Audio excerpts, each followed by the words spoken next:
أبا عبد الله يا أبا عبد الله. وآلہ الطیبین الطاہرین المعصومین واللعنۃ دائمۃ علی اعدائہم اجمعین من الآن الی لقاء یوم الدین. مل کر امام زمانہ کی سلامتی کے لیے دعا پڑھتے ہیں. اللہم کل ولیک الحجۃ ابن الحسن صلواتک علیہ وعلی آبائہ فی هذه الساعة وفی کل ساعة ولیا وحافظا وقاعدا وناصرا ودلیلا وعینا حتی تسکنہ ارضک طوعا وتمتعہ فیہا طویلا برحمتک یا ارحم الراحمین. صلوات.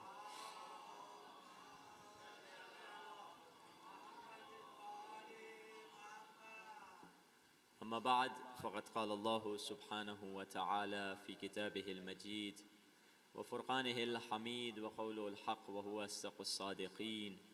بسم اللہ الرحمن الرحیم. بقیۃ اللہ خیر لکم ان کنتم مؤمنین. صلوات.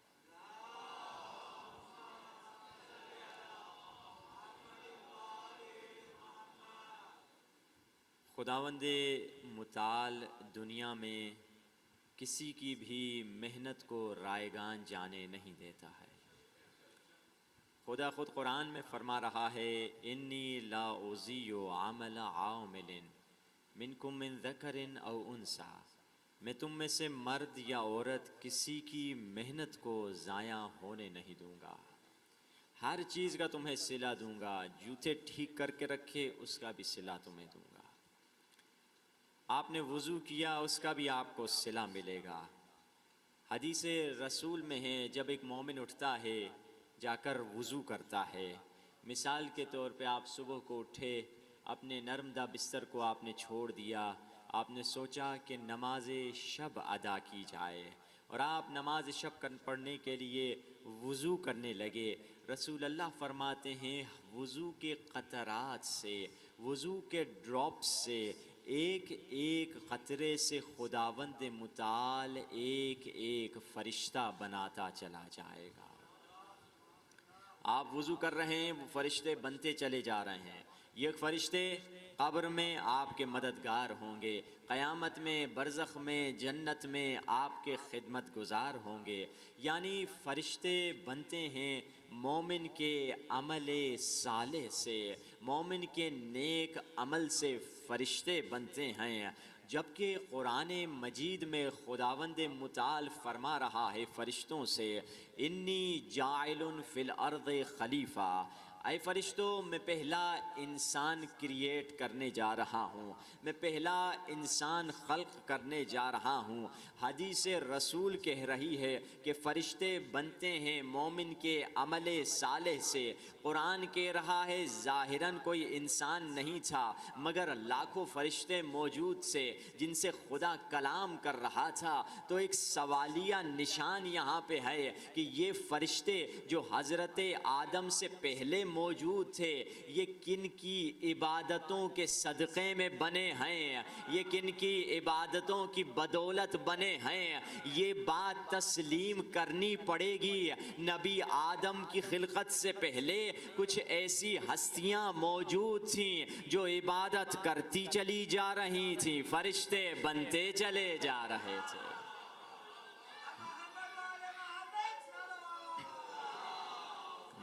صلی علی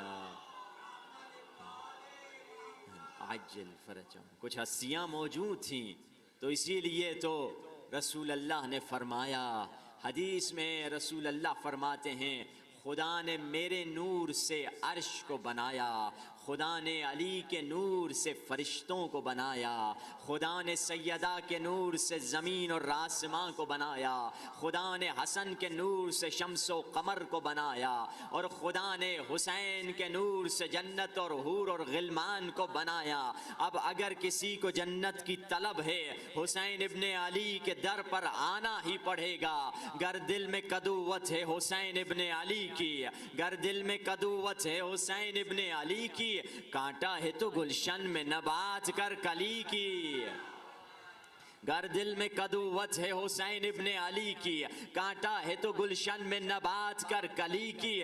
وہ دوزخ اسی سمت ہے, اسی سمت نکل جا, جنت تو ہے جاگیر حسین ابن علی کی.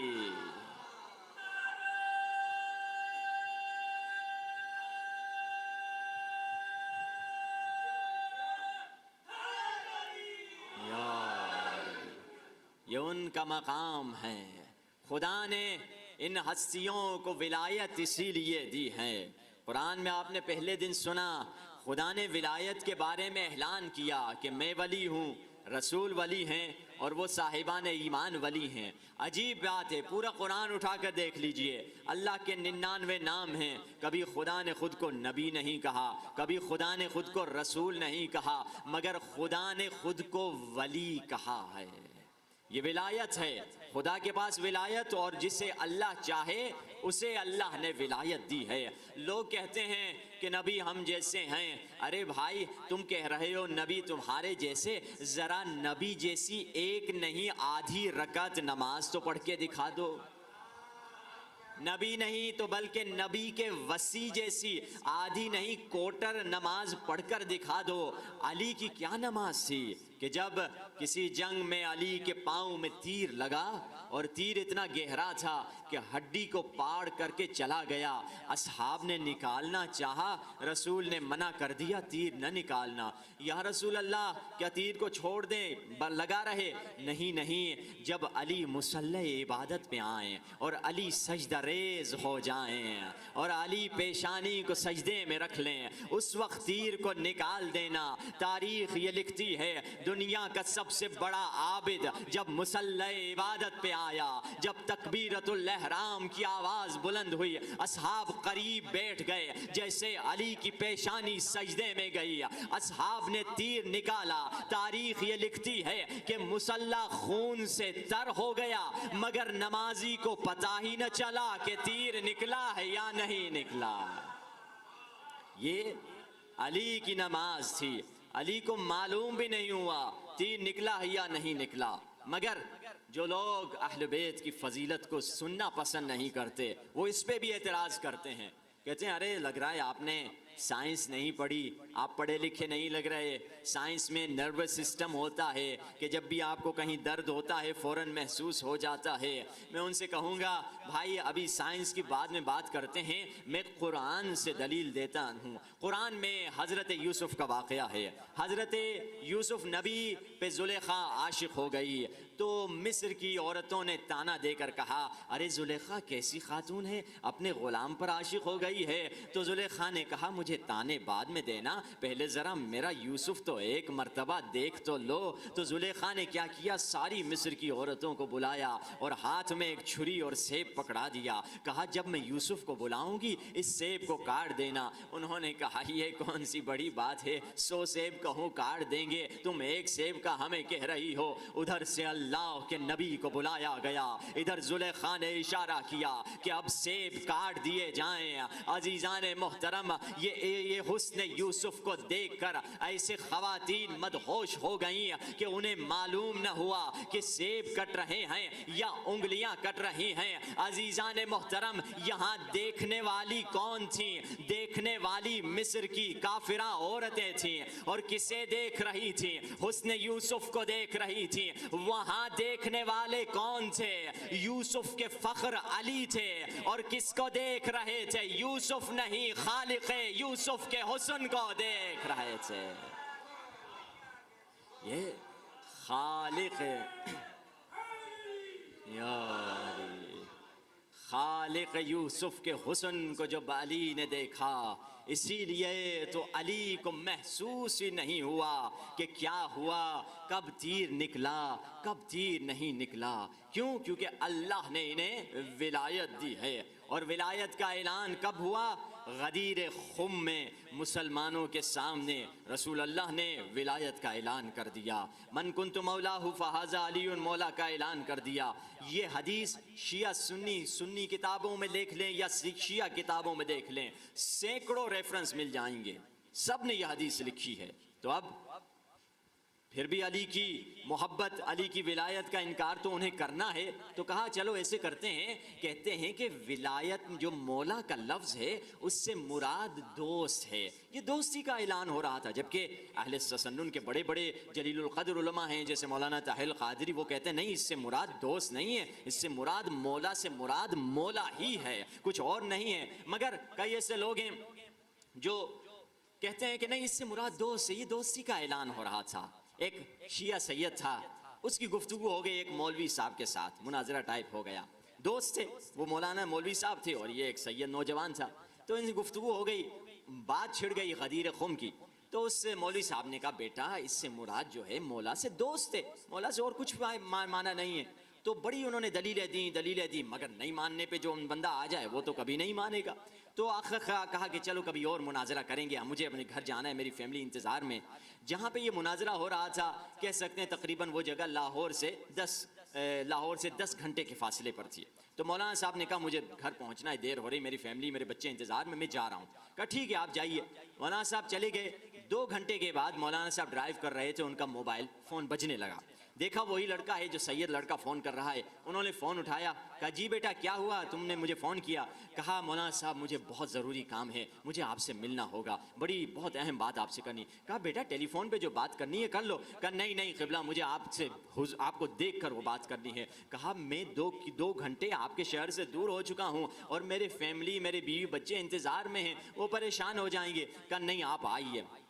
تو انہوں نے کہا ٹھیک ہے ہم آ جاتے ہیں۔ تو مولانا صاحب نے گاڑی گھمائی، یہ بیچارے 2 گھنٹے واپس آئے اور گھر پہ جب پہنچے نوجوان سے کہا نوجوان تمہیں مجھ سے کوئی کام تھا؟ کہا ہاں مجھے کام تھا۔ کیا کام تھا؟ کہا مولانا صاحب میں بس یہ کہنا چاہ رہا تھا، میں آپ کو دوست رکھتا ہوں، میں آپ سے محبت کرتا ہوں۔ مولانا صاحب غصے میں آ کے کہنے لگے بھائی یہ بات تو فون پہ بھی کر دیتے، یہ بات نہ بھی کرتے تو کیا ضروری تھی، میری بیوی بچے انتظار میں تھے، میں کتنا آگے نکل گیا تھا۔ تو جواب میں اس نے کہا مولانا صاحب جو حاجی حج کر کے واپس پلٹ رہے تھے ان کی بیوی بچیاں بھی انتظار میں تھی، وہ بھی آگے نکل چکے تھے، رسول اللہ نے انہیں واپس پلٹایا، انہوں نے جب پلٹے ہیں اعتراض نہیں کیا، یا رسول اللہ آپ علی کو دوست رکھتے ہیں تو رکھیے، ہمیں انوالو کیوں کر رہے ہیں؟ جبکہ رسول اللہ نے 3 دن کے لیے تپتی ہوئی دھوپ میں اصحاب کو ٹھہرایا، کسی نے اعتراض نہیں کیا، یا رسول اللہ آپ کی علی سے دوستی ہے، ہمیں بتانے کی کیا ضرورت، یہ بات تو پہلے بھی آپ ہمیں بتا چکے ہیں، کسی نے اعتراض نہیں کیا۔ رسول اللہ نے خیمہ لگوایا، خیمے میں علی کو بٹھایا،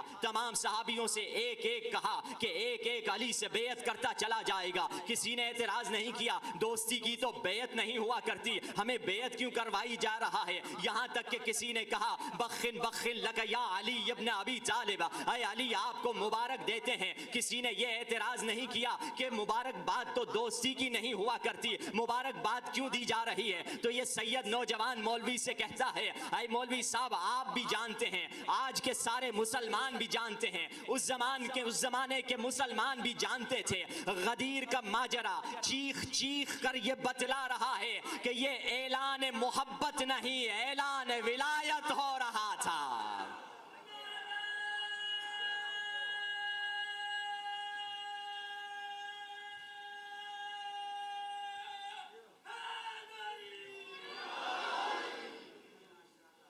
کہ یہ سبحان اللہ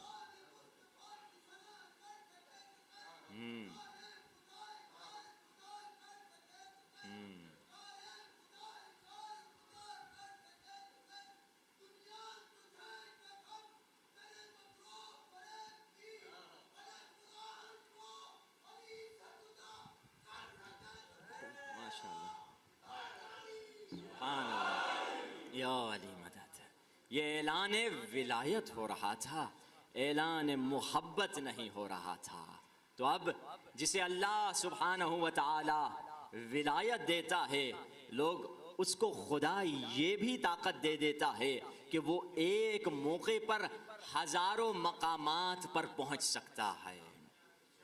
لوگ ہم پہ اعتراض کرتے ہیں، یا علی مدد کہتے ہو، کس کس کی علی، کہاں کہاں علی، کدھر کدھر علی مدد کریں گے؟ ان سے کہیں گے ہمیں بتاؤ ایک دن میں کتنے لوگ مرتے ہیں، ایک وقت میں ملک الموت کہاں کہاں پہنچ جاتے ہیں، سب کی روح قبض کرتے ہیں۔ ملک الموت کون ہیں؟ جبریل کے شاگرد ہیں۔ جبریل کون ہیں؟ علی کے شاگرد ہیں۔ جب شاگرد کا شاگرد ایک وقت میں کئی مقامات پر پہنچ سکتا ہے تو استاد کیوں نہیں پہنچ سکتا؟ ہاں، علی کئی موقع پر، ایک موقع پر کئی مقامات پر کیوں نہیں پہنچ سکتے؟ تاریخ اس بات کی گواہ ہے۔ جب کسی دن مولا علی نکلے ہیں، کسی نے رستے میں دیکھا، یا علی میرے گھر پہ آ جائیے افطار کے لیے، کہا آ جائیں گے۔ دوسرا پھر ملا، کہا یا علی میرے گھر پہ آ جائیے، کہا آ جائیں گے۔ تیسرا ملا، یا علی میرے گھر پہ آ جائیے، کہا آ جائیں گے۔ کئی لوگوں نے دعوت دی۔ اگلے دن جب مسجد میں آئے، ہماری انسان کی یہ خاصیت ہے، جب کوئی بڑی ہستی، بڑا عالم، بڑا مجتہد یا کوئی دنیا دار ہو تو منسٹر، کوئی سفیر، وزیر گھر پہ آ جائیں تو بات ہو نہ ہو، تک بنے یا نہ بنے، ریلیشن بنے یا نہ بنے، کھینچ کھینچ کے ضرور بتائیں گے کہ فلاں صاحب تو کل ہمارے گھر پہ آئے تھے، ہم نے ان کے ساتھ کھانا کھایا۔ اب علی سے بڑھ کر کون ہستی ہوگی؟ تو مسجد میں انہوں نے ضرور بات کھینچ کے کسی نے کہہ دیا کہ بھائی کل تو سفرے پہ سامنے ہی، ایسے جیسے آپ بیٹھے میں بیٹھا ہوں، علی اور میں ہم کھانا کھا رہے تھے، تو اس سامنے والے نے کہا کیا بات کر رہے ہو؟ کل تو میرے گھر پہ تھے، علی تھے۔ تیسرے نے کہا کیا بات کر رہے ہو؟ علی تو میرے گھر میں تھے۔ چوتھے نے کہا کیا بات کر رہے ہو؟ علی تو میرے گھر میں تھے۔ پانچویں نے کہا علی تو میرے گھر میں تھے۔ 40 لوگ جمع ہو گئے، سب کے سب کہہ رہے تھے علی میرے گھر پہ تھے، سب کہہ رہے تھے علی میرے گھر پہ تھے۔ سب اختلاف ہو گیا، رسول اللہ کے پاس گئے، رسول اللہ کو کہا یا رسول اللہ ہم سب کے سب کہہ رہے ہیں علی میرے گھر میں تھے۔ رسول اللہ نے فرمایا نہیں نہیں، علی تو میرے گھر میں تھے، علی میرے گھر میں تھے۔ انہوں نے کہا ارے ہم اختلاف ختم کرنے آئے تھے، رسول اللہ بھی کہہ رہے ہیں میرے گھر میں تھے۔ بس یہ رسول اللہ کا کہنا تھا۔ آسمان سے جبریل نازل ہوئے، جبریل نے کہا یا رسول اللہ علی کسی کے گھر پہ نہیں تھے، علی اس کی شکل و صورت رکھنے والے فرشتے لوگوں کے گھروں میں گئے اور آپ کے گھر میں بھی گئے تھے۔ کل رات تو علی معراج پہ اللہ سے ملاقات کے لیے گئے تھے۔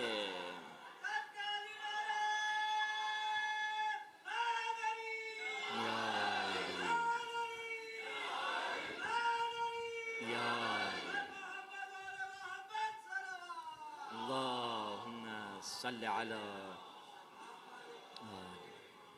علی کل ملاقات خدا کو بھی گئے تھے۔ کیوں؟ کیا رسول نہیں جانتے تھے؟ رسول جانتے تھے حقیقت کیا ہے، مگر رسول جبریل کی زبان سے علی کے فضائل سننا چاہتے تھے، اسی لیے فرمایا اب یہ علی ابن ابی طالب ہیں جن کو اللہ نے ولایت دی ہے۔ ان ایام میں ہمیں اہل بیت کی ولایت سے کیا فیض لینا ہے؟ اہل بیت کی ولایت سے جس نے جو صحیح معنوں میں فیض لیا وہ یا ابو ذر بنا، یا سلمان بنا، یا مقداد بنا، یا قمبر بنا۔ انہوں نے اہل بیت سے فیض لیا ہے۔ اور اب ہمارا عنوان گفتگو یہی چل رہا ہے کہ عاشور سے ظہور تک کا ہمیں سفر طے کرنا ہے۔ ظہور اگر چاہیے پہلے عاشورہ کو سمجھیے، ایک خاص تعلق اور خاص ریلیشن شپ ہے 12ویں امام اور تیسرے امام میں، یعنی امام زمانہ اور امام حسین میں ایک خاص تعلق ہے۔ کیوں؟ جس کام کو حسین ابن علی نے کربلا میں آغاز کیا تھا اس کام کو امام زمانہ منزل تکمیل تک پہنچائیں گے۔ اے نوجوان، کل اگر تو نہیں تھا 61 ہجری میں کہ جا کر خیمہ حسین میں اپنا نام لکھوا سکے، آج خیمہ انتظار لگا ہوا ہے۔ خیمہ انتظار میں آ جا، امام زمانہ کے رجسٹر میں اپنا نام لکھوا دے۔ یاد رکھو امام زمانہ جب آئیں گے اپنا تعارف کیسے کروائیں گے؟ ظہور سے چند لمحے پہلے کے حالات ہمیں امام معصوم نے بتائے ہیں کہ ظہور سے پہلے کعبے کی غلاف کو لپٹ کر امام زمانہ رو رہے ہوں گے اور فرما رہے ہوں گے امن یجیب المضطر اذا دعاہ ویکشف تکشف السوء، اے خدا میں مضطر ہو چکا ہوں، میں پریشان حال ہوں، میرا ظہور کی اجازت دے دے۔ آواز آئے گی اے مہدی تمہیں ظہور کی اجازت دے دی گئی۔ اب مولا پلٹیں گے، پہلے غلاف کعبہ سے لپٹے ہوئے تھے، اب کعبے کی دیوار پہ ٹیک لگا کے اعلان کریں گے، چند ندائیں دیں گے۔ ان میں سے ایک ندا یہ ہے، کیا فرمائیں گے؟ یا اہل العالم۔ ہم اکثر یہ جملے مصائب میں سنتے ہیں مگر اس جملے میں بہت بڑا درس چھپا ہوا ہے۔ فرمائیں گے یا اہل العالم ان جدی الحسین قتلوہ عطشانا، اے دنیا والوں میں وہی ہوں جس کے جد حسین کو کربلا میں پیاسا شہید کر دیا گیا۔ عجیب ہے، اپنا تعارف رسول اللہ کے نام سے نہیں کرایا، علی کے نام سے نہیں کرایا، حضرت بطول کے نام سے نہیں کرایا، بلکہ اپنا تعارف امام حسین کے نام سے کیوں کرایا؟ سوال ہے۔ دیکھیے دنیا کا دستور یہ ہے، جب بھی آپ کسی کے نام سے اپنا تعارف کراتے ہیں اس کا مطلب یہ ہے سامنے والا اس کو جانتا ہوگا۔ میں اگر اپنا تعارف اپنے باپ کے نام سے کراؤں اس کا مطلب یہ ہے کہ آپ سب ان کو جانتے ہوں گے۔ مولا کس کے نام سے تعارف کرا رہے ہیں؟ یا اہل العالم ان الحسین، حسین کے نام سے اپنا تعارف کرا رہے ہیں۔ مولا کا یہ تعارف کرانا یہ بتلا رہا ہے جب امام زمانہ ظہور کریں گے پوری دنیا، اور مولا کا خطاب صرف شیعوں سے نہیں ہے، یہ نہیں کہا ایھا المسلمون، یہ نہیں کہا ایھا المؤمنون، نہ شیعوں سے خطاب ہے نہ صرف مسلمانوں سے خطاب ہے، بلکہ کہا یا اہل العالم، اے دنیا والو، یعنی خطاب میں شیعہ، سنی، مسلمان، غیر مسلم، کافر، ہندو، عیسائی، بدھسٹ سب شامل ہیں، سارے دنیا میں رہنے والوں سے خطاب کر رہے ہیں۔ اور مولا کا یہ تعارف کروانا یہ بتلا رہا ہے کہ جب امام زمانہ ظہور کریں گے پوری دنیا اچھی طرح حسین ابن علی کو پہچان چکی ہوگی، پوری دنیا اچھی طرح حسین ابن علی کو جان چکی ہوگی۔ اے جوان، ظہور کی خاطر کچھ کوشش کرنی ہے، مولا کے ظہور کی خاطر راستہ بنانا ہے، مولا کے راہ میں اگر جھاڑو لگانی ہے تو گلی گلی، کوچا کوچا، گھر گھر، نگر نگر، جگہ جگہ ذکر حسین کو قائم کر، اپنے اور غیروں کو امام بارگاہ میں بلاؤ، غیروں کو بھی بلاؤ، اپنوں کو بھی بلاؤ، غیروں کو نہ بھگانا۔ کیوں؟ ہم چاہ رہے ہیں ظہور امام زمانہ ملے۔ ظہور امام زمانہ تب تک مل نہیں سکتا جب تک ساری دنیا حسین کو پہچان نہ لے، ہاں حسین کو جان نہ لے۔ انسان کو بیدار تو ہو لینے دو، ہر قوم پکارے گی ہمارے ہیں حسین۔ اللہم صلی علی محمد۔ حسین کا ذکر در حقیقت ہماری بقا کا ضامن بھی ہے، ہمارا فیوچر بھی ہے، ہمارا پریزنٹ بھی ہے، ہمارا پاسٹ بھی ہے۔ حسین کا ذکر یہ ہے، مگر اس ذکر میں لوگوں کو اٹریکٹ کریں، لوگوں کو جذب کریں، لوگوں کو اپنی طرف لے کر آئیں، ذکر حسین سب کو سنائیں تاکہ وہ رستہ، ہر جوان جتنے لوگ یہاں بیٹھے ہوئے ہیں عہد کریں کل سے 5 غیر لوگوں کو ساتھ میں مسجد پہ فرش عزا پر لے کر آئیں گے، ان کو لے کر آئیں گے تاکہ حسین کا نام جدھر جدھر چلا جائے اور ظہور کے ہم قریب ہوتے چلے جائیں۔ امام حسین کے جو 72 سپاہی تھے ان کا مقام کیا تھا؟ اگر ہم چاہتے ہیں 313 میں شامل ہوں پہلے 72 کو سمجھنا ہوگا۔ 72 کا مقام کچھ اور ہے۔ 313 صحابی مولا کے بہت عظیم صحابی ہوں گے مگر ان کا کوئی مقابلہ 72 سے نہیں ہے۔ تاریخ میں نہ ایسے رہے تھے، نہ رہیں گے، نہ کبھی آئیں گے۔ 72 کا کیوں مقام بلند ہے؟ میں دلیل میں حدیث سے امام دیتا ہوں۔ امام کربلا میں کھڑے ہو کے فرما رہے ہیں بے ابی انتم و امی، اے کربلا کے شہیدوں، صرف حسین سے نہیں کہا، صرف سادات سے نہیں کہا، بلکہ 72 سے کہا، جس میں سید بھی تھے، غیر سید بھی تھے، جس میں حبشی غلام بھی تھے، حر بھی تھے، ابن مظاہر بھی تھے، سب تھے۔ فرمایا بے ابی انتم و امی، اے کربلا کے شہیدوں، میرے ماں باپ تم لوگوں پر قربان۔ کون کہہ رہا ہے؟ کوئی مجتہد نہیں کہہ رہا ہے، امام معصوم کہہ رہے ہیں جن کے ماں باپ بھی معصوم ہیں۔ میرے معصوم ماں باپ کربلا کے 72 پر قربان۔ کیا مطلب؟ مولا کیا بتلانا چاہتے ہیں؟ ان کا مقام کیا ہے؟ ان کا اگر مقام سمجھنا ہے زیارت عاشورہ کی طرف رخ کیجئے۔ زیارت عاشورہ میں کیا پڑھتے ہیں؟ السلام علیکہ وعلی الارواح التي حلت بفنائک۔ حسین آپ پر سلام اور ان پر سلام جو آپ کی بارگاہ میں پگھل گئے. یہ اصحاب حسین خود نہیں تھے, حسین میں پگھل چکے تھے. اگر میں پانی میں شکر ملا دوں اور وہ پانی شکر میں پگھل جائے, اب شکر کو پانی سے الگ نہیں کیا جا سکتا. اب ہور نہیں رہے تھے, حسین میں پگھل چکے تھے. اب حبیب حبیب نہیں رہے تھے, اب اکبر نہیں رہے تھے, اب قاسم نہیں رہے تھے, اب حبشی غلام نہیں رہے تھے. یہ سب کے سب عشق حسین میں فانی ہو چکے تھے. یہ سب کے سب عشق حسین میں پگھل چکے تھے. تبھی تو فرمایا امام معصوم نے, میں تم لوگوں پر میری اور میرے ماں باپ کی جان قربان. اب اگر کربلا والوں کی صفت کو دیکھنا ہے پہلے, تاکہ وہ صفت اپنا کر 313 میں شامل ہو سکیں. کربلا والوں کی صفت کیا تھی؟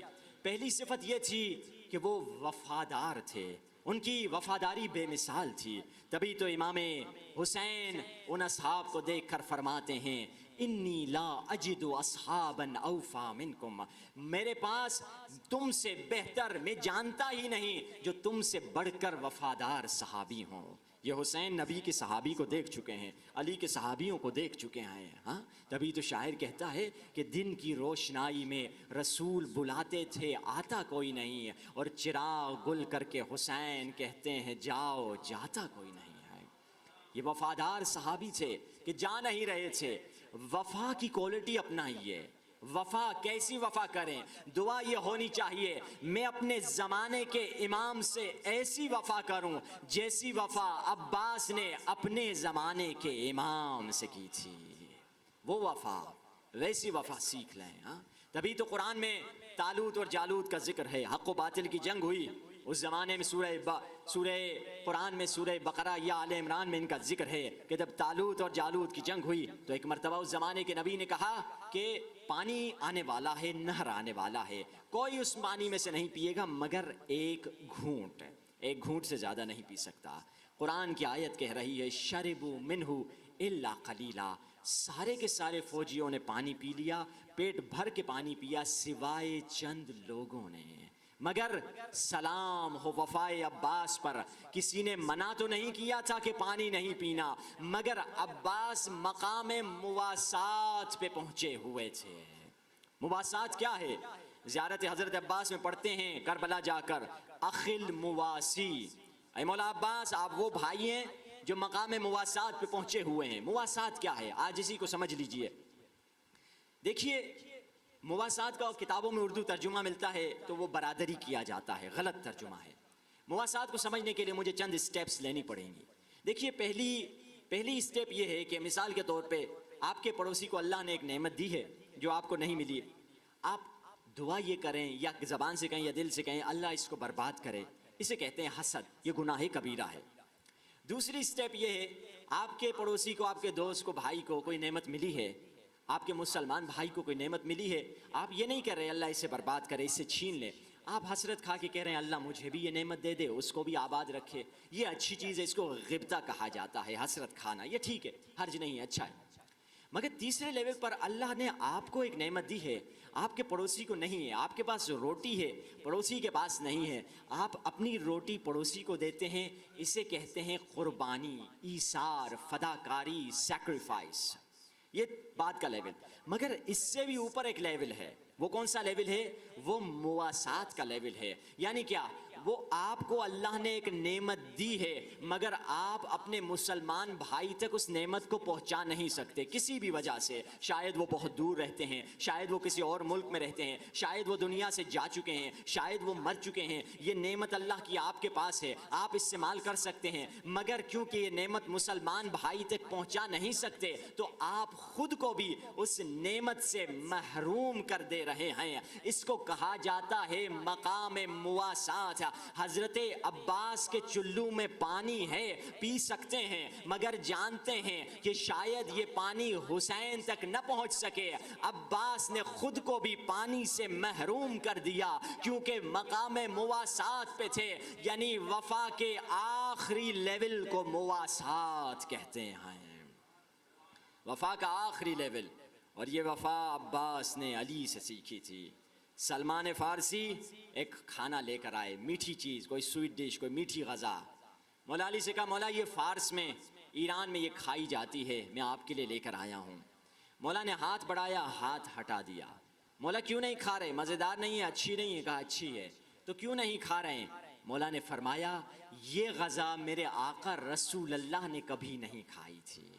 اب آقا رسول اللہ ظاہراً زندہ تو نہیں ہے، میں پہنچا بھی نہیں سکتا وہ غذا، تو اس خاطر میں خود کو اس غذا سے محروم کرتے رہا ہوں۔ یہ ہے مواسات، یہ ہے حقیقی برادری۔ اسی لیے ہم کہتے ہیں بھائی اہل بیت کے چاہنے والے کہاں کہاں مشکلات میں ہیں، ذرا ان کا بھی خیال رکھ دیجئے۔ میں نہیں کہہ رہا اپنا کھانا کھانا چھوڑ دیں، مگر جو زندگی میں ایکسٹرا چیزیں ہیں ان کو استعمال نہ کیجئے۔ ذرا یمن میں شہید ہونے والے بچے کا خیال رکھیں، ذرا فلسطین میں مارے جانے والے مسلمان کا خیال رکھیں۔ ٹھیک ہے ہم ان تک پہنچا نہیں سکتے، ان کی محبت میں بعض لذتوں سے خود کو تو محروم کر سکتے ہیں۔ یہ مواسات ہے۔ تو پہلی صفت ہمیں جو اپنانی ہے وہ مواسات کی صفت ہے، وفاداری ہے۔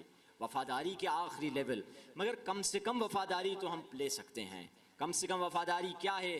کم سے کم وفاداری یہ ہے کہ حکم مولا سے اٹھنا اور بیٹھنا، مولا کی اطاعت کرنا کم سے کم وفاداری کا نام ہے۔ اگر وہ نہیں کر سکتے کم از کم یہ ہم کر لیں۔ کربلا والوں کی دوسری صفت کیا تھی؟ کربلا والوں کی دوسری صفت یہ تھی کہ وہ عقل سے حسین کی اطاعت کرتے تھے، وہ جذبات سے حسین کی اطاعت نہیں کرتے تھے۔ پہلے عقل آتی تھی، عقل کے بعد جذبات آتے تھے۔ یہ کربلا والوں کی صفت تھی۔ جذبات ضروری ہیں مگر جذبات کے پیچھے عقل ہونی چاہیے، اور یہ کربلا والوں کی صفت تھی۔ اور خدا نے قرآن میں کہا ہے بدترین مخلوق کون ہے؟ ایک پہلی سوال کی طرح پوچھا جا سکتا ہے بچوں سے کہ بدترین مخلوق کون ہے اللہ کی؟ کوئی کہے گا یزید، کوئی کہے گا شمر، کوئی کہے گا عمر سعد، کوئی کہے گا نمرود، کوئی کہے گا فرعون۔ یہ سارے بدترین تھے مگر قرآن میں ان میں سے کسی کا نام نہیں آیا۔ قرآن میں ایک کرائیٹیریا بتایا ہے جس کرائیٹیریا میں یہ سب کے سب شامل ہیں۔ قرآن میں فرمایا ان شر الدواب عند اللہ، خدا کی نگاہوں میں بدترین مخلوق وہ ہے جسے اللہ نے عقل دی ہے مگر عقل کو استعمال نہیں کرتا ہے۔ ہاں؟ عقل اللہ نے دی ہے مگر عقل کو ہم یوٹیلائز نہیں کرتے، عقل کو استعمال نہیں کرتے ہیں۔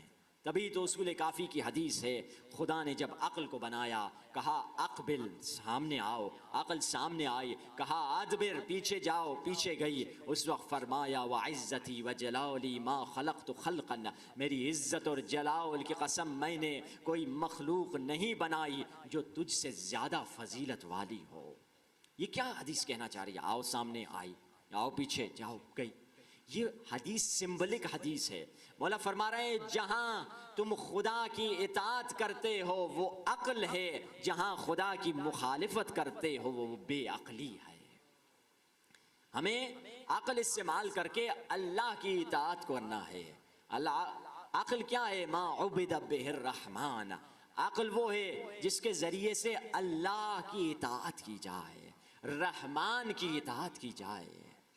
کبھی ہم کبھی مومن بھی ہوتے ہیں مگر ان کے پاس عقل نہیں ہوتی۔ دلیل میں قرآن کی آیت پیش کرتا ہوں۔ قرآن میں ایک آیت ہے جس کی ابتدا ہو رہی ہے یا ایھا الذین آمنوا سے، اے ایمان لانے والو، مگر آیت کی اینڈ پڑھتے ہیں حیران ہو جاتا ہے بندہ۔ آیت کی اینڈ میں لکھا ہوا ہے ان کنتم تعقلون، اگر تم عقل رکھتے ہوتے۔ ارے یعنی کچھ ایسے ایمان والے ہیں جن کے پاس عقل نہیں ہے۔ جیسے ایک حاجی صاحب حج پر گئے، حج سے واپس آئے، لوگ ملنے آئے، مٹھائی لے کر آئے، آب زمزم لینے کے لیے آئے، تو لوگوں کو انہوں نے کہا حاجی صاحب حج کیسا گزرا؟ الحمدللہ اچھا گزرا۔ معلوم ہے بیت اللہ الحرام میں کتنے اسپیکر ہیں؟ کہا ہمیں نہیں معلوم۔ کہا 700 یا 7070 اسپیکر بیت اللہ الحرام میں۔ لوگوں نے پوچھا یہ آپ کو کس نے بتایا؟ کہا میں نے پورا چکر لگایا، پہلی فلور کا میں نے اسپیکر گنے، پھر دوسری فلور کا چکر لگایا، پھر اسپیکر گنے، ایک ایک اسپیکر گنا، مجھے پتا چلا 7770 اسپیکر ہیں۔ لوگوں نے کہا حاجی صاحب آپ حاجی تو بن گئے مگر عقل والے نہیں بنے ہیں۔ حاج تو کر لیا مگر عقل نہیں آئی۔ ہمارا بھی کبھی کبھار یہ حال ہوتا ہے، کربلا جاتے ہیں، کہیں پہ جلے مشہد چلے جاتے ہیں، وہاں سے سوغات کیا لے کر آتے ہیں؟ بادام پسے لے کر آتے ہیں۔ بادام پسے کوئی کھائے گا اور کیا ہوگا، زیادہ آپ کا شکریہ کرے گا، مگر کون سی سوغات لے آنی چاہیے؟ سوغات لانی ہے کربلا کی تو کربلا کی تسبیح لے کر آئیے، کربلا کی سجدگاہ لے کر آئیے، یا اس سے بڑھ کر کہوں کربلا کا کفن لے کر آئیے۔ مگر اگر کوئی شوہر اپنی بیوی کے لیے کربلا کا کفن گفٹ میں لے کر آئے، پھر مجھے ٹیلی فون آ جائے گا، مولانا صاحب آپ نے تو جھگڑا کروا دیا، میں کفن لے کر آیا تھا، بیوی میکے پہنچ گئی کہ تو مجھے مارنے کے چکروں میں ہے، لانا تھا تو اچھا لباس لاتے، کوئی عربی ڈریس لے کے آتے، یہ کیا؟ یعنی ہماری عقل کمزور ہے، دنیا کا لباس ملے خوش ہو جاتے ہیں، آخرت کا لباس ملے تو ناراض ہو جاتے ہیں۔ ہاں، یعنی ہماری عقل کمال تک نہیں پہنچی، اس سے بڑھ کر کیا چاہیے؟ کربلا کا تمہیں کفن گفٹ میں ملا ہے، تم پریشان ہو رہے ہو کہ انہوں نے اچھا گفٹ مجھے نہیں دیا ہے، اچھا گفٹ کچھ اور ہوتا ہے۔ ہماری عقل کمال پر نہیں پہنچی۔ قرآن میں یہ آیت ملتی ہے رب زدنی علما، مگر یہ نہیں ملتا رب زدنی عقلا، خدایا میرے علم میں اضافہ کر، یہ نہیں ملتا رب زدنی عقلا، میرے عقل میں اضافہ کر۔ جب راوی نے یہ دعا کی، 8ویں امام نے کہا یہ دعا نہ کرو کہ میرے عقل میں اضافہ کرو، بلکہ خدا سے دعا مانگو خدا وہ چیزیں تمہیں دے دے جو تمہاری عقل کو کمال تک پہنچا دے۔ ایک صلوات پر جی محمد والے محمد۔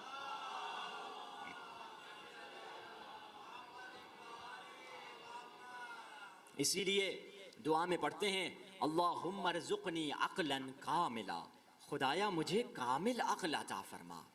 ایک مومن تھا، اس کی عقل کامل نہیں تھی، عبادتیں بہت کرتا تھا، تسبیح بہت گھماتا تھا، مگر اس کی عقل کامل نہیں تھی۔ اس نے فرشتے کو دیکھ لیا، فرشتے نے کہا تمہاری 3 دعائیں مستجاب ہیں، جو دعائیں کرنی ہیں۔ اب اس نے سوچنے لگ گیا کیا دعا کروں کیا دعا کروں۔ اس نے فرشتے سے کہا میری زوجہ دنیا کی خوبصورت ترین خاتون ہو جائے۔ اس کی دعا قبول ہو گئی، اس کی زوجہ، اس کی بیوی دنیا کی خوبصورت ترین خاتون تو ہو گئی، مگر کچھ سائیڈ ایفیکٹ بھی ساتھ میں ہو گئے۔ ان میں سے ایک سائیڈ ایفیکٹ یہ تھا وہ اسے توجہ ہی نہیں دیتی تھی، ہٹ تو کہاں میں کہاں، ڈیزرو ہی نہیں کرتے، کوئی میچ ہی نہیں بنتا، میں کہاں اور تو کہاں، تو پھٹیچر، میں اتنے حسین اور یہ فلاں فلاں۔ یہ بیچارہ 1 دن صبر کیا، 2 دن، کتنا صبر کرے، آخر غصے میں آ کر کہا فرشتے سے دیکھو میں بہت جذباتی ہوں، میری زوجہ کو دنیا کی بدترین شکل والی بنا دو۔ پھر سے وہ بدترین شکل والی تو ہو گئی، کیا گھر میں سکون آیا؟ نہیں، کبھی شیشے ٹوٹ رہے ہیں، آئینے ٹوٹ رہے ہیں، کھانا نہیں مل رہا ہے، گالیاں پڑ رہی ہیں، یہ پریشان۔ اس نے کہا ایک دعا تو میری بچی ہوئی ہے، اس کو استعمال کرتا ہوں۔ دعا اس نے کی، فرشتے میری زوجہ کو ویسے ہی بنا لے جیسے ابتدا میں تھی۔ تینوں کے تینوں دعاؤں کو ضائع کر دیا، نہ دنیا کا فائدہ ملا نہ آخرت کا اس کو فائدہ ملا۔ کیوں؟ کیونکہ عقل نہیں تھی، ایمان تھا، تسبیح گھماتا تھا۔ طب اسلامی میں اہل بیت نے ہمیں کچھ کھانے پینے کی چیزیں بتائی ہیں جس سے کہا فرمایا عقل بڑھتی ہے۔ ان میں سے ایک فروٹ ہے، کراچی میں نے وہ فروٹ نہیں دیکھا، وہ فروٹ پارا چنار خیبر پختونخوا سائٹ پہ ملتا ہے، ایران میں بھی ملتا ہے، کینیڈا میں بھی ہم نے دیکھا تھا، جس کو انگلش میں کوئنس بولتے ہیں، سیب کی طرح ہوتا ہے، اور اردو میں جس کو بیہ بولتے ہیں۔ یہ فروٹ کے بارے میں مولا نے فرمایا ہے یہ فروٹ جو کھائے گا اللہ اس کی عقل کو بڑھاتا چلا جائے گا۔ یہ اہل بیت کا پرسکرائبڈ فروٹ ہے، کوئی تاجر بزنس کے لیے ہی صحیح کیوں نہ ہو، اہل بیت کے چاہنے والوں کو ادھر سے لے کر یہ پھل کھلائے، تبرک میں ہی صحیح کیوں نہ ہو، یہ پھل مومن کھائیں، کیونکہ حدیث میں ہے اگر بے کسی بزدل کو کھلاؤ گے تو دلیر ہو جائے گا، کنجوس کو کھلاؤ گے تو سخی ہو جائے گا۔ تو ہم کبھی کبھار انتظامیہ سے مذاق کہتے ہیں پہلے بے کھلا کے پھر چندے جمع کر لیا کرو، کیونکہ بے انسان کو سخی کر دیتا ہے۔ تو اب یہ بے کا فروٹ ہے، اور حدیث میں یہ بھی ہے، میں قربان جاؤں اس امام پر جس نے ہماری فکر بھی کی اور ہمارے بچوں کی بھی فکر کی۔ مولا نے فرمایا کوئی حاملہ خاتون جس کے پیٹ میں بچہ ہے اگر وہ بے کھائے تو خدا اس کے بچے کو خوبصورت پیدا کرے گا۔ دوسری چیز کیا ہے جو عقل کو بڑھاتی ہے؟ ایک گم ہے، یہ تو کسی بھی پنساری میں آپ کو مل جائے گی، جس کو اردو میں کندر کہا جاتا ہے۔ کندر ایک گم ہے، ایک چینگم کی طرح ہے، نیچرل چینگم ہے، کڑوا سا مزہ ہے، اس کو چبایا جاتا ہے۔ حدیث میں فرمایا یہ تمہاری عقل کو بڑھائے گا کندر، نہ صرف عقل کو بڑھائے گا۔ پھر مولا نے فرمایا، دیکھیے عجیب ہے مولا کی حدیث، مولا نے فرمایا اگر حاملہ خاتون جس کے پیٹ میں بچہ ہے اگر وہ کندر کھائے، اگر لڑکا ہوگا تو دلیر پیدا ہوگا، لڑکی ہوگی تو وہ لڑکی اپنے شوہر کے دل میں جگہ بنا دے گی۔ عجیب، میں قربا جاؤں امام کو، مولا کو ہماری فکر ہے، ہمارے بچوں کی فکر ہے، پھر ہمارے بچوں کی شادی کی بھی فکر ہے۔ عجیب ہے، مولا نے یہ بتلایا ہے. دوسری چیز کندر ہے. تیسری چیز جو آسان ہے, ہر جگہ مل جا سکتی ہے, وہ کون سی چیز ہے جو عقل کو بڑھاتی ہے؟ فرمایا سرکہ, ونیگر. سرکہ جو ہے یشد العقل, عقل کو طاقت دیتا ہے سرکہ. اور دوسری حدیث میں فرمایا یفتح الصدود, بلوکیج کو بھی سرکہ کھول دیتا ہے. سرکہ مگر کون سا؟ مولا نے یہ بھی بتایا کون سا سرکہ. فرمایا لا ما افسدتمو, وہ سرکہ نہ کھانا جس کو تو نے خود خراب کیا ہو, وہ سرکہ کھانا جو خود سے خراب ہو جائے. کیونکہ جو فیکٹری کے سرکے ملتے ہیں ایک رات میں تیار ہو جاتے ہیں, کیونکہ سرکہ بنتا ہے انگور کو خراب کرنے سے. فیکٹری والے ایک رات میں بنا دیتے ہیں, مگر جو دیسی سرکہ ہوتا ہے اس کو بنتے بنتے 1 مہینہ 40 دن لگ جاتے ہیں. مولا نے یہ بھی بتایا سرکہ کھاؤ تو کون سا کھاؤ جس سے تمہاری عقل بڑھتی چلی جائے گی. اور چوتھی اور آخری چیز جس سے مولا نے فرمایا عقل بڑھتی ہے, وہ ایک سبزی ہے, مجھے معلوم نہیں یہاں ملتی یا نہیں, جس کو انگلش میں سیلری کہتے ہیں اور جس کو اردو میں کرفس کہا جاتا ہے. لمبی لمبی ڈنڈیاں ہوتی ہیں, یہ انسان کی عقل کو بڑھانے کا سبب بنتا ہے. یہ چیزیں انسان کھائے گا, اہل بیت کے بتائے ہوئے نسخے پہ چلے گا, اس کی عقل بڑھتی چلی جائے گی. یہ جسمانی فائدے. اب آئیے روحانی طریقہ کیا بتایا اہل بیت نے, کہ ہم اپنے جسم کے لیے یہ چیزیں کھائیں ٹھیک ہے, مگر روحانی بھی مولا نے رسے بتائے ہیں. وہ آدم اور شیطان کے ذرا کہانی کو دیکھیں. آدم کی عبادتیں شیطان سے بہت کم تھیں. شیطان کی عبادتیں کتنی؟ مولا امیر بیان فرماتے ہیں 6000 سال اس نے عبادت کی, اور 2000 سال کا ایک سجدہ تھا. یہ 6000 سال دنیا کے نہیں, آخرت کے 6000 سال تھے. اب جمع کیجئے آپ ان کو, ہر 6000 سال کو 70 کے ساتھ کیلکولیٹ کر دیجئے, یا بعض روایت کے مطابق 70,000 کے ساتھ کیلکولیٹ کر دیجئے. تو اب یہ شیطان کی عبادت تھی. آدم کی تو اتنی عبادت نہیں تھی, مگر شیطان کے پاس عقل نہیں تھی. دلیل آپ کو دیتا ہوں, کیونکہ شیطان بے ادب تھا. حدیث میں مولا فرماتے ہیں کل شیء یحتاج الی العقل والعقل یحتاج الی الادب. ہر چیز کے لیے تمہیں عقل کی ضرورت ہے اور عقل کو ادب کی ضرورت ہے. بے ادب کبھی عقل مند نہیں بن سکتا, جو با ادب ہوگا وہ عقل مند بنے گا. تو شیطان بے ادب تھا, راندہ دربار ہو گیا, گستاخ تھا. آدم کی عبادت کم تھی مگر ادب تھا آدم میں. فرعون کے جو جادوگر تھے ان کو ہدایت کیوں ملی؟ ان کو ہدایت اس لیے ملی کیونکہ ان میں ادب تھا. روایت کہتی ہے کہ ادھر سے فرعون کے جادوگر آئے, ادھر سے حضرت موسیٰ آئے. موسیٰ کو عصا پھینکنی تھی, جادوگروں کو رسیاں پھینکنی تھی, درمیان میں فرعون تھا. فرعون نے کہا شروع کرو, دکھاؤ کون طاقتور ہے. فرعون کے جادوگروں نے صرف ایک اچھا کام کیا, اپنی رسیاں پھینکنے سے پہلے دیکھا موسیٰ ہے, اپنے قوم کے نبی ہیں, بس ایک جملہ کہا پہلے آپ شروع کر دیجئے. بس یہ کہنا تھا. خدا نے ان کو ہدایت دے دی اور سجدہ ریز ہو کے گر پڑے, آمنا, ہم ایمان لے کر آئے موسیٰ اور ہارون کے خدا پر. جادوگروں کو ہدایت ملی ادب کی وجہ سے. اب ان ایام میں ہم گریہ کرتے ہیں, حر علیہ السلام کو جو ہدایت ملی وہ ادب کی وجہ سے تھی.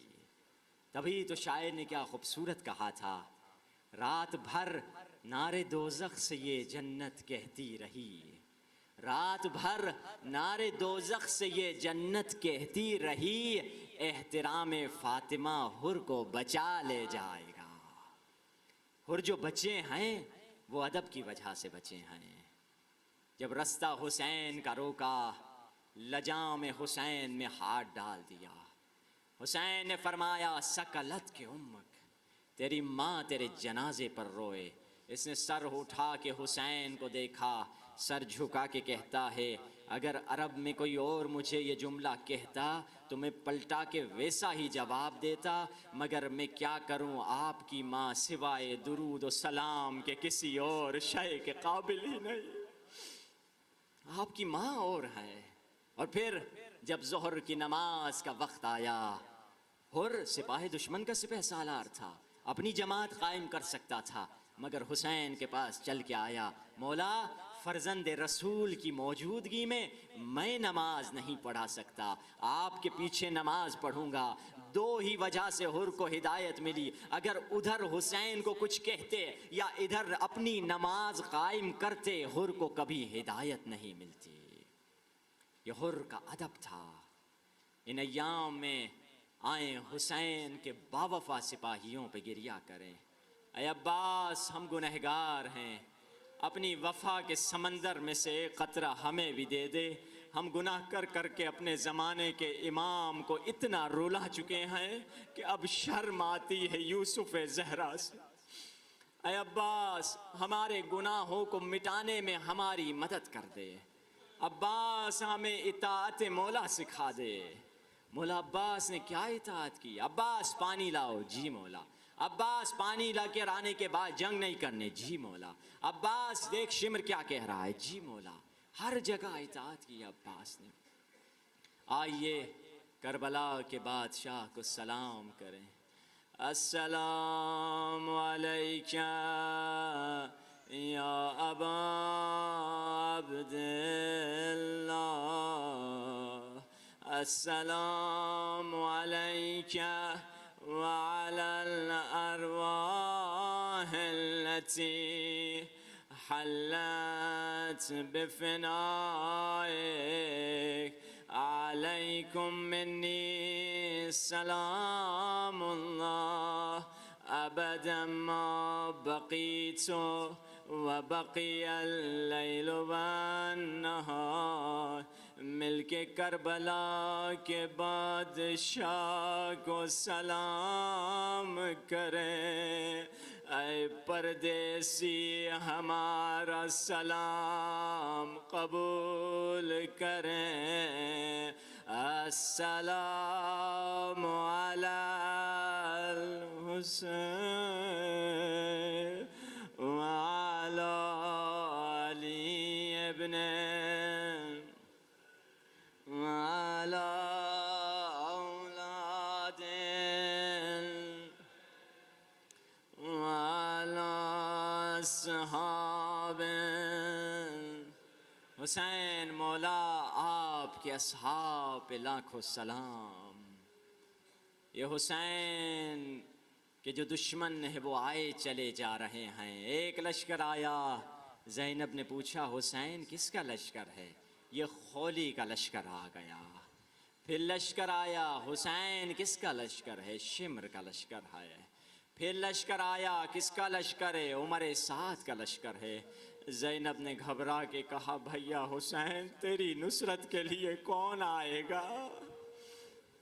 ہاں بہن خط لکھ چکا ہوں، میرا دوست آنے والا ہے۔ کون دوست؟ حسین کے بچپنے کا دوست۔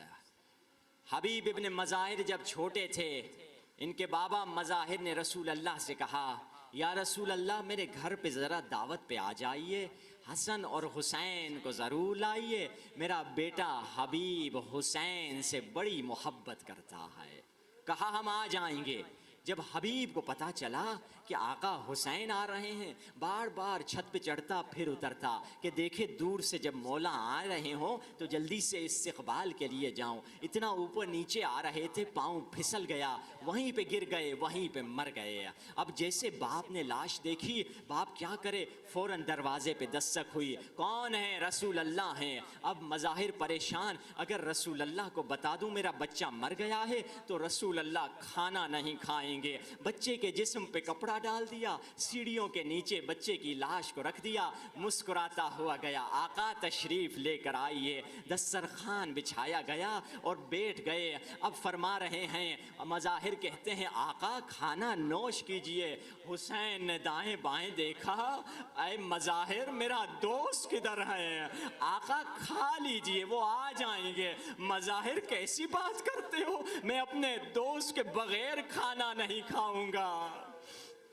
کہا آقا آپ کے آنے سے پہلے ہی دم توڑ چکا ہے، یہاں ان کی لاش پڑی ہوئی ہے۔ کپڑا ہٹایا، حسین بچپنے کے عالم میں کھڑے ہوئے ہیں۔ ایک مرتبہ لاش کو دیکھ کر کہا حبیب تمہارا دوست کھڑا ہے، تو سو رہا ہے، حبیب اٹھو، بس یہ کہنا تھا۔ نکلی ہوئی روح واپس پلٹی، حبیب کو زندگی مل گئی۔ ہاں زادارو، ان دنوں میں حسین کے اصحاب پہ آج گریہ کرنا ہے۔ حبیب کربلا پہنچ گئے، 10 محرم کا دن آیا۔ 10 محرم کے دن میں سعید نامی ایک صحابی ہیں، مولا کے پاس آتے ہیں، مولا نماز کا وقت ہے۔ امام حسین فرماتے ہیں سعید جعلک اللہ من المصلین، خدا تمہیں نمازیوں میں قرار دے۔ سعید جا کے دشمن سے کہہ دے تھوڑی دیر کے لیے جنگ روک دی جائے، ہمیں نماز پڑھنی ہے۔ سعید بھی گئے، حبیب بھی گئے۔ حبیب نے جب یہ جملہ کہا دشمن سے جنگ روک لو، آقا کو نماز پڑھنی ہے، دشمن نے بڑی بے حرمتی کی، حبیب سے برداشت نہ ہوا۔ کیا دشمن نے کہا؟ دشمن نے کہا زہرا کے بیٹے سے کہہ دے تمہاری نماز قبول نہیں ہے۔ حبیب نے تلوار نکالی، آگے بڑھے، ادھر مار دیے گئے، شہید ہو گئے۔ ایک مرتبہ سعید اور مسلم سعید واپس پلٹے ہیں۔ سعید نے کہا مولا حبیب تو مار دیے گئے، دشمن نے کہا جنگ نہیں رکے گی، اب ہم کیا کریں؟ آقا نے فرمایا کوئی بات نہیں، ہم نماز پڑھیں گے۔ سعید نے کہا آقا آپ نماز پڑھیے، میں آپ کے سامنے سینے کو سپر کر کے کھڑا ہو جاؤں گا، جو تیر آئے گا وہ میرے سینے پہ لگے گا۔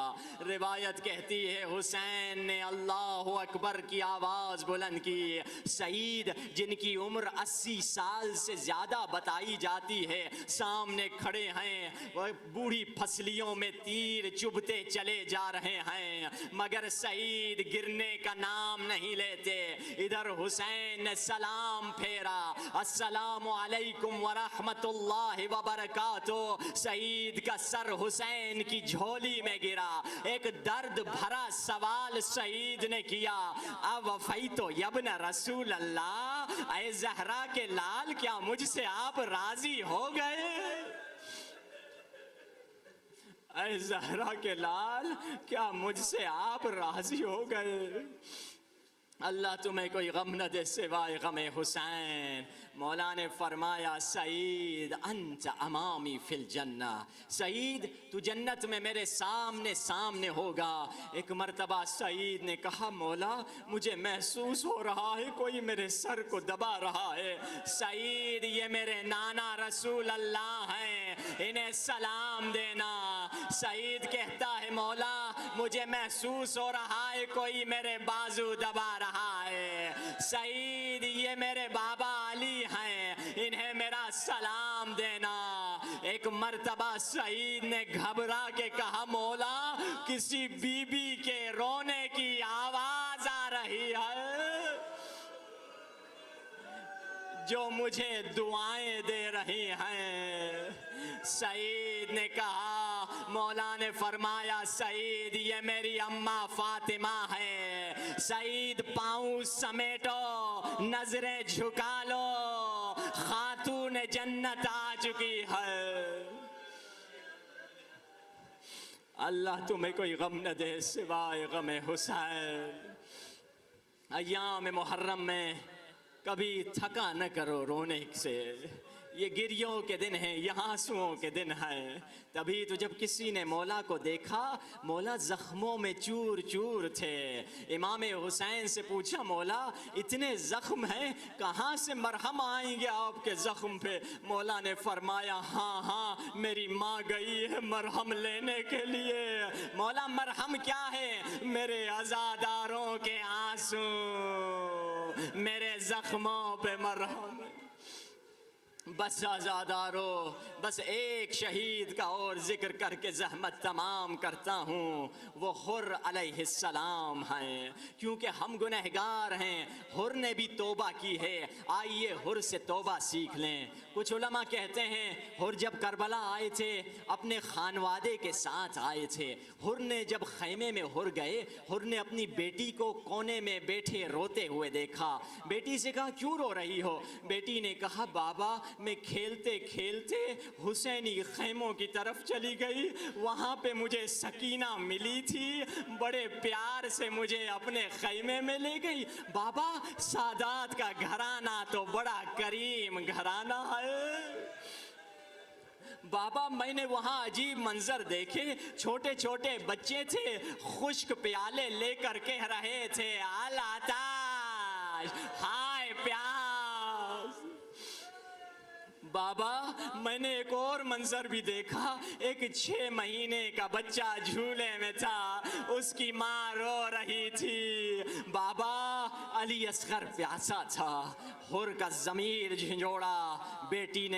حر نے بیٹے سے کہا بیٹا نلحق بالحسین، چلو حسین سے ملحق ہو جاتے ہیں، لعلنا نفوز بالسعادہ، شاید کہ ہمیں سعادت مل جائے۔ اب ایک مرتبہ حسین کے پاس آتے ہیں، ہم بھی گنہگار ہیں، توبہ کا طریقہ حر نے سکھایا ہے ہمیں، کیسے توبہ کی حر نے، لمبی تقریر نہیں کی، درد بھرے جملے حر نے کہے۔ کیا کیا؟ اپنے قدموں کو حسین کے، اپنے پیشانی کو حسین کے قدموں پہ رکھا اور ایک جملہ کہا۔ کیا کہا؟ اے رحمتن للعالمین کے نواسے، دنیا کا سب سے بڑا مجرم تیرے سامنے ہے، اماں زہرا کی چادر کے صدقے میں، اے حسین مجھے معاف کر دے۔ ہائے ہائے، آپ کی آواز بلند ہو گئی۔ یہی حق ہے مصائب کا، یہی طریقہ ہے حسین پہ رونے کا۔ اماں زہرا کی چادر کے صدقے میں مجھے معاف کر دے۔ بس ایک مرتبہ حسین نے حر کو اٹھایا، سینے سے لگایا، انت حر فی الدنیا والآخرہ کما سمت کے امک، اے حر تو دنیا اور آخرت میں آزاد ہے جیسے تیری ماں نے تیرا نام رکھا ہے۔ ایک مرتبہ عباس آگے بڑے، سینے سے لگایا، حر حسین کی غلامی مبارک۔ علی اکبر آگے بڑے، حر جنت مبارک۔ بی بی زینب کے کانوں سے یہ مبارک کی آوازیں ٹکرانے لگیں۔ اونو محمد سے پوچھا یہ کیسی آوازیں ہیں؟ اونو محمد نے کہا اماں جس نے ماموں کا رسہ روکا تھا نا، اب وہ ہماری سپاہ میں آ چکا ہے۔ اب بی بی زینب نے عجیب کام کیا، اون اور محمد سے کہا تم دونوں بڑے ادب سے جانا، ایک دائیں طرف جائے ایک بائیں طرف سے جانا، ماموں کہہ کر جھک کے سلام کرنا اور کہنا فاطمہ کی بیٹی تجھے دعائیں دے رہی ہے۔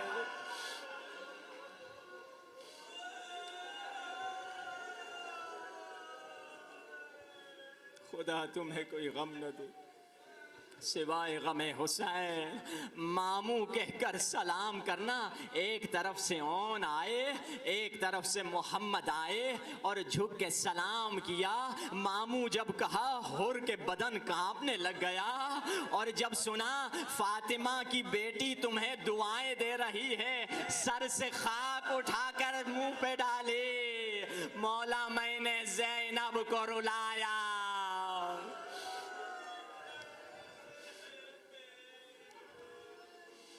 مولا جب میں نے آپ کا رسہ روکا تھا، محمل سے رونے کی آواز آ رہی تھی، میں نے سیدانیوں کو رلایا، مولا ذرا زینب سے معافی دلا دیجئے، مولا زینب سے معافی دلا دیجئے۔ حسین خیمے میں آتے ہیں، کہتے ہیں بہن زینب حر بھائی معافی مانگ رہا ہے۔ اب بی بی زینب بھی مولا حسین کی طرح معاف کر سکتی تھی کہ ہم نے معاف کر دیا، مگر یہ کریم گھرانے کا ہر ایک کا اپنا انداز ہے۔ بی بی زینب نے سنو گے کیا کہا؟ بی بی زینب نے فرمایا بھائی حسین بھائی حر سے کہہ دے ہمیں شرمندہ نہ کر، تو معافی مانگ رہا ہے، میں علی کی بیٹی شرمندہ ہو رہی ہوں، ہمارے گھر پہ کوئی مہمان خالی ہاتھ نہیں جاتا، مگر تو ہمارا مہمان اس وقت بن کے آیا ہے کہ پینے کو پانی نہیں ہے، مگر قیامت کے دن بابا علی سے کہوں گی حر ہمارا پیاسا مہمان تھا۔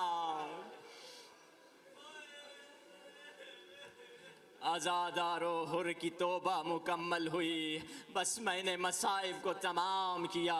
حر نے کہا مولا میری توبہ تب مکمل ہوگی جب اپنے بیٹے کی قربانی دے دوں۔ حر کا بیٹا میدان میں گیا، ایک مرتبہ گھوڑے سے زمین پہ گرا، اپنے بابا کو صدا دی، حر دوڑتے ہوئے گئے، بیٹے کی لاش اٹھانا چاہتے ہیں، ایک ہاتھ گردن کے نیچے دیا، ایک ہاتھ اپنے بیٹے کے پاؤں کے نیچے دیا، اب لاش کو اٹھانے ہی چاہ رہے تھے، سن سکو گے حر نے کیا محسوس کیا؟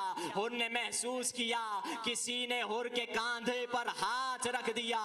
خبردار حر، بوڑھے باپ سے جوان بیٹے کی لاش اٹھائی نہیں جاتی، حسین لاش اٹھائیں گے۔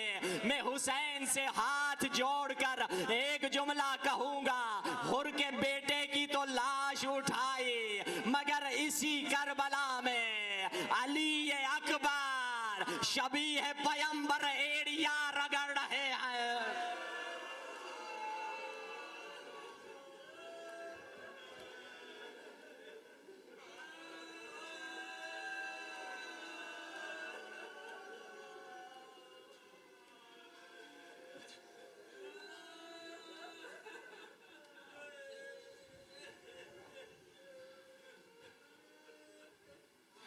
ألا لعنة الله على القوم الظالمين وسيعلم الذين ظلموا أي منقلب ينقلبون۔ بار الہ ہماری اس خلیل سی عبادت و قبول فرما، ہمیں توفیق اطاعت اور عبادت عطا فرما، ہمیں گناہوں سے دور رہنے کی توفیق عطا فرما، بزرگوں کو صبر اور استقامت عطا فرما، خواتین کو حیا اور عفت عطا فرما، علماء کو زہد و نصیحت عطا فرما، سننے والوں کو عمل کرنے کی توفیق عطا فرما، جو بیمار ہیں ان کو شفا عطا فرما، مقروض کے قرض کو ادا فرما، بے اولاد کو نیک اولاد عطا فرما، جن کے پاس اولاد ہیں صحیح تربیت کرنے کی توفیق عطا فرما۔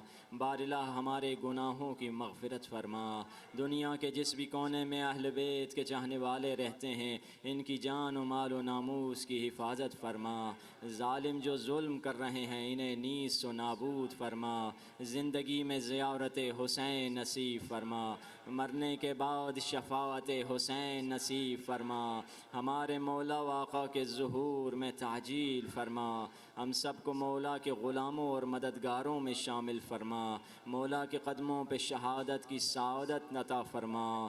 ربنا تقبل منا انک انت السمیع العلیم۔